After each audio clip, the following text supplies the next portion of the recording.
오늘 묵상의 주제는 사도신경 중에서 성자 예수님에 관한 내용입니다.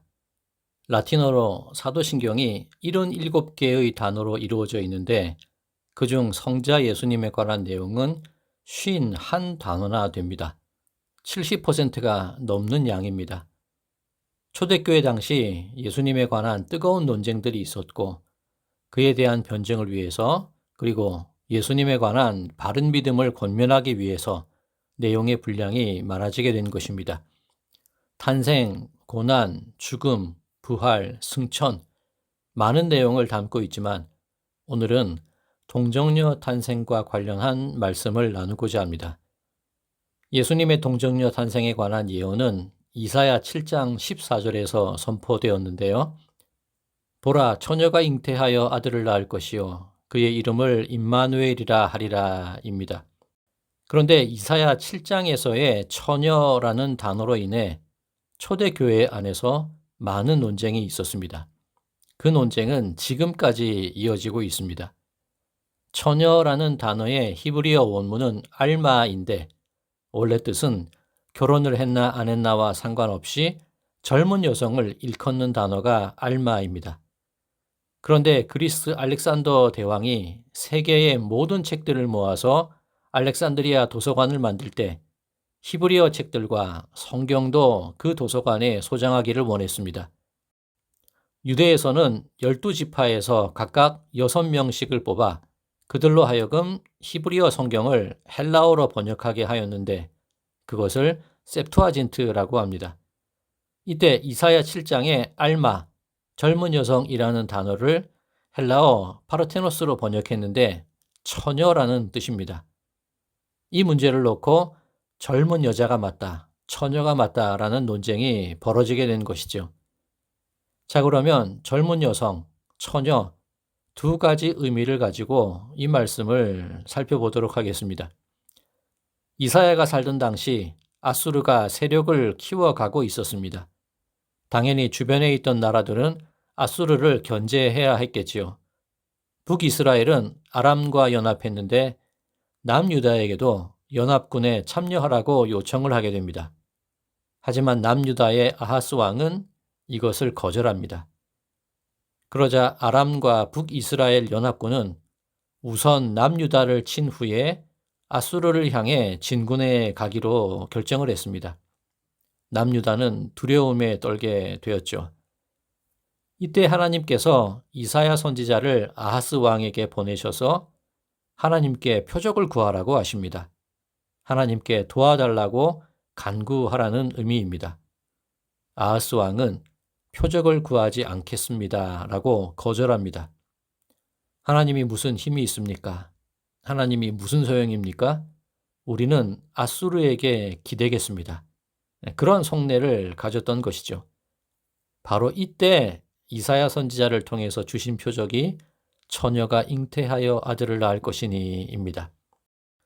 우선 알마, 젊은 여자라고 해석하면 어떤 뜻이 될까요?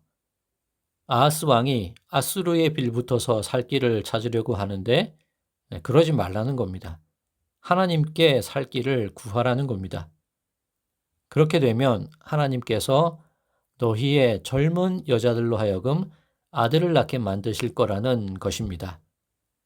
전쟁 중에 잉태하고 해산하는 것이 얼마나 두렵고 어려운 일입니까?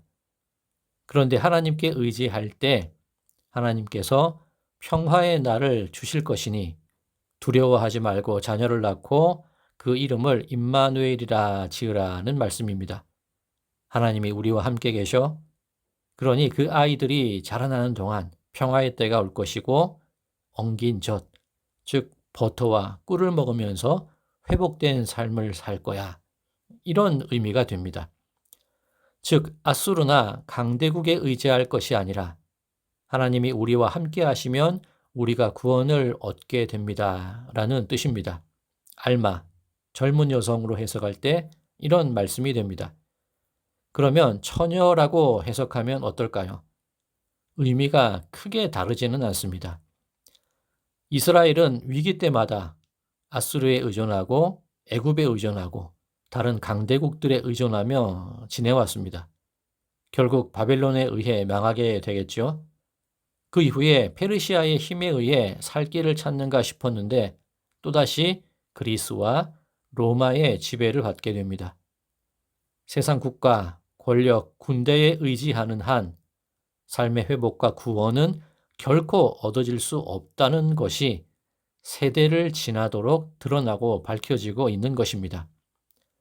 유대인들은 정치적인 메시아를 기다리고 있지만 그런 메시아가 나타난다 한들 세상의 권력의 틈바구니 속에서 평안할 날이 있겠습니까?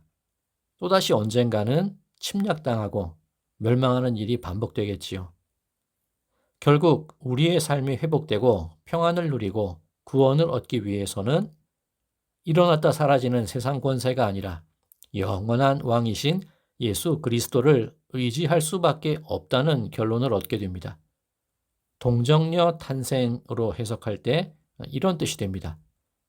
예수님은 하나님의 속성을 지니시고 또한 인간의 고난과 수치와 고통과 죽음을 경험하셔야 참 구원자가 되십니다. 신이시면서 동시에 인간이라는 속성을 지녀야 합니다. 그러니 동정녀에게서 태어나셔야 인간의 죄악의 흐름은 없고 하나님의 신성은 보존되게 되는 것입니다. 마리아는 나는 남자를 알지 못합니다 라고 고백합니다. 의사였던 누가 역시 동정녀 출생에 관해 증거하고 있습니다. 단어 하나를 가지고 논쟁하는 것은 큰 의미가 없어 보입니다. 알마이든 처녀이든 우리가 주목해야 될 본질은 하나님이 우리와 함께 하셔야 한다는 것이지요. 결국 임마누엘, 그것에 우리의 모든 관심을 모아야 하는 것입니다. 사순절 35번째 날입니다. 참 인간으로서 우리의 연약함을 몸소 다 겪으시고 참 신으로서 우리를 구원하신 분, 임마누엘 예수님을 믿고 의지하고 따라가심을 통하여서 진정한 평안과 구원받은 자의 기쁨을 누리시는 모든 분들이 되시기를 간절히 소망합니다.